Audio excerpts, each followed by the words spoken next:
ഇന്ത്യയിൽ നിന്നെത്തിയ ഹജ്ജ് തീർത്ഥാടകർക്ക് മക്കയിൽ ലഭിക്കുന്ന ആരോഗ്യ ബോധവൽക്കരണ ക്ലാസുകൾ ഏറെ ആശ്വാസമാണ്.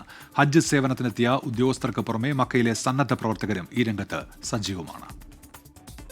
നിങ്ങൾക്ക് ആരോഗ്യം ഉണ്ട് എന്ന് തോന്നുന്ന സമയത്ത് മാത്രം അറിവിലേക്ക് ബാക്കി വന്നു.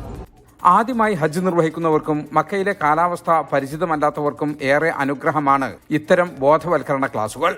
നാട്ടിൽ നിന്നെത്തിയ ഉദ്യോഗസ്ഥർക്ക് പുറമെ മക്കയിലെ സന്നദ്ധ പ്രവർത്തകരും ക്ലാസുകൾ എടുക്കുന്നുണ്ട്. കനത്ത ചൂടിലായിരിക്കും ഇത്തവണത്തെ ഹജ്ജ് എന്നതിനാൽ തീർത്ഥാടകർ സ്വീകരിക്കേണ്ട മുൻകരുതലുകളെക്കുറിച്ചും സുഗമമായി കർമ്മങ്ങൾ പൂർത്തിയാക്കാനാവശ്യമായ ഒരുക്കങ്ങളെക്കുറിച്ചും തീർത്ഥാടകരെ ബോധവൽക്കരിക്കുന്നു. വർഷങ്ങളായി ഈ സേവനം തുടരുന്ന പ്രവർത്തകനാണ് മക്ക കിങ് അബ്ദുള്ള മെഡിക്കൽ സിറ്റിയിൽ ജോലി ചെയ്യുന്ന മുഹമ്മദ് ഷമീം നരുക്കുനി.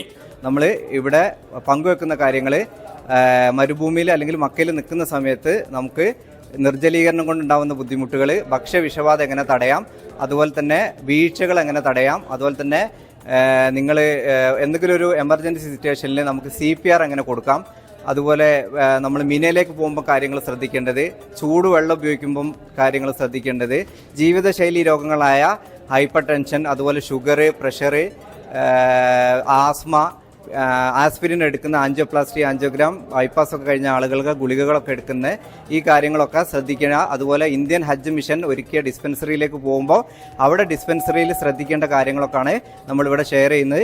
ഹജ്ജ് കമ്മിറ്റി വഴി എത്തിയ തീർത്ഥാടകർക്കാണ് പ്രധാനമായും ഈ സൗകര്യം ലഭിക്കുന്നത്. ഇന്ത്യൻ ഹജ്ജ് മിഷന്റെയും ഹജ്ജ് സർവീസ് ഏജൻസിയുടെയും അനുമതിയോടെ സർക്കാരിന്റെ മാർഗനിർദ്ദേശങ്ങളെല്ലാം പാലിച്ചുകൊണ്ടുള്ള ക്ലാസുകൾക്ക് മാത്രമാണ് അംഗീകാരമുള്ളത്. മക്കയിൽ നിന്നും ജലീൽ കണ്ണമംഗലം, 24.